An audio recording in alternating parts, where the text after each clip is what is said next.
అందరికీ నేను ఈరోజు ఒక గార్డెన్ వీడియో షేర్ చేస్తాను. గులాబీ చెట్టు నిండా పువ్వులు పూయాలి, అలాగే చిగురు బాగా రావాలి, గుత్తులు గుత్తులుగా పూయాలని అంటే ఏం టిప్స్ ఫాలో అవ్వాలి అనేది నేను మన ఛానల్లో పోస్ట్ చేశాను. మీరు ఆ వీడియో తప్పకుండా చూడండి. ఆ వీడియో చూసి మీరు ఈ వీడియో కంటిన్యూషన్ చూస్తే మీకు అర్థమవుతుంది.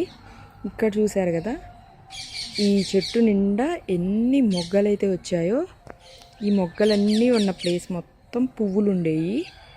మనం పువ్వులు పూసినప్పుడల్లా ఆ ప్లేస్ కట్ చేస్తూ ఉంటే చూసారు కదా, మళ్ళీ ఇలా చిగురు వచ్చి ఇలా చెట్టు నిండా పువ్వులైతే మంచిగా పూస్తాయి. చూసారా, ఇదంతా కొత్తగా వచ్చిన చిగురు. ఇవన్నీ చూడండి అసలు ఎన్ని పూలు పూసినాయో. ఈరోజు అయితే 40 పువ్వులు పూసినాయి ఈ చెట్టు నిండా. చూడండి, నేను మీకు చూపిస్తాను. చెట్టు అంతా పువ్వులు పూసి అసలు ఎంత బాగుందో.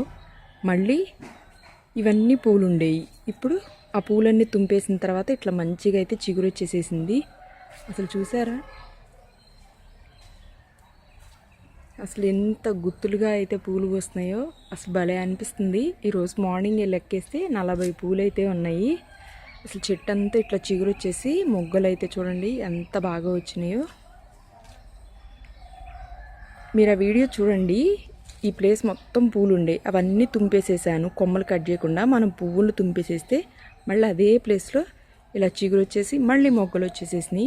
ఇక ఇలా ఎప్పుడు మనకి పూలు పూస్తూనే ఉంటాయి. మీరైతే ఆ టిప్స్ అన్నీ ఫాలో అవ్వండి. మీ చెట్లకు కూడా ఇలాగే పువ్వులు మంచిగా పూస్తాయి. అసలు చూడండి ఎంత బాగా పూసినాయో పువ్వులు. ఇలా గుత్తులు గుత్తులుగా మనకి చెట్టు అంతా పూలు అయితే పూస్తాయి. చూసారు కదా, నేను నా ఛానల్లో గార్డెన్ వీడియోస్ కూడా చాలా షేర్ చేశాను. అవి కూడా మీరు తప్పకుండా చూడండి. అసలు చూస్తుంటేనే ఎంత బాగుందో. అసలు చెట్టు అంతా ఇట్లా పువ్వులు ఎంత బాగుందో. అసలు గార్డెన్లోకి రాగానే ఇట్లా చెట్టు అంతా పువ్వులు చూస్తుంటే